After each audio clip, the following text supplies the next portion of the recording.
তো গতকালকে দুপুরে যখন আগুন লাগে তখন আমরা এয়ারপোর্টে ছিলাম, আমরা শনিবার বিদায় আমাদের অফিস বন্ধ ছিল। খবর পেয়ে আমরা এখানে আসছি। আসার পরে আমাদের এখানে দেখলাম যে কুরিয়ার ইউনিট থেকে আগুনের সূত্রপাত। তো এখান থেকে মনে করেন যে তখন চেষ্টা করলে হয়তো আগুন নিভানো যেত।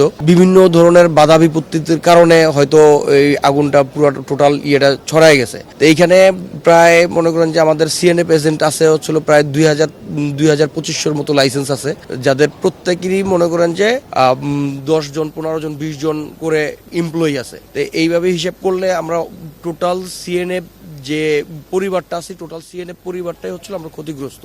এর সাথে সবচেয়ে বড় ক্ষতিগ্রস্ত হচ্ছে হলো যারা আমাদের ইম্পোর্টারদের হাজার হাজার কোটি টাকার মাল এখানে, মানে এক একজন ইম্পোর্টারের বলতে গেলে শত কোটি টাকার মালও এখানে আছে, বা শতাধিক কোটি টাকার মালও এখানে আছে।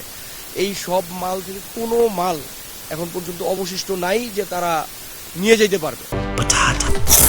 বাছাই করা আলু আর স্পাইসি সিজনিং এ প্রাণ পোটাটা চিপস নাকি বিস্কিট খেয়ে বুঝে নাও, বা আমরা তাদেরকে রিলিজ করে দিতে হবে। এছাড়া আমরা অনেক শিপমেন্ট আছে যেগুলা শিপমেন্ট আমরা বৃহস্পতিবার দিন কমপ্লিট করে পেপার প্রসেসিং কমপ্লিট করে ডিউটি ট্যাক্স জমা দিয়েছি, অথবা কোনোটা ডিউটি ট্যাক্স জমা দেওয়া বাকি আছে। তো এই সমস্ত শিপমেন্টগুলো আমরা ডেলিভারি করি নাই।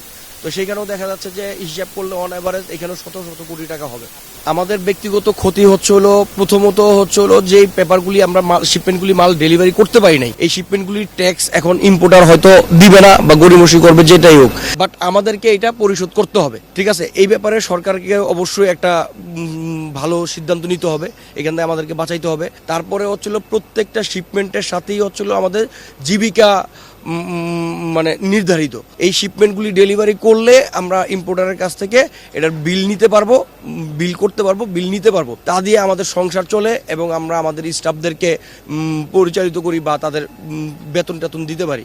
কিন্তু এখন যে অবস্থা, এখানে আমাদের অনেক ইম্পোর্টারের কাছ থেকে আমাদের অনেক টাকা বাকি আছে, যেটা আমরা মাসের শেষে বেতন পাই। এখন মাত্র মাস শেষ হয়েছে, বেতন এখনো পর্যন্ত বিল করি নাই, বা অনেকের কাছে এই মাসের অনেক বিল বাকি আছে। এগুলো হয়তো ইম্পোর্টার এখন দিবে কিনা, বা ইম্পোর্টার বলতে পারে যে আমি অনেক ক্ষতিগ্রস্ত, আমি এখন কিভাবে দিব। এই সমস্ত ভাবে বিভিন্নভাবে আমরা অনেক ক্ষতিগ্রস্ত। এখন আমাদেরকে যদি সরকার যদি কোনোভাবে আমাদেরকে এখান থেকে পরিত্রাণের সুযোগ করে না দেয়, তাহলে আমরা হয়তো ধ্বংস হয়ে যাবো আর কি।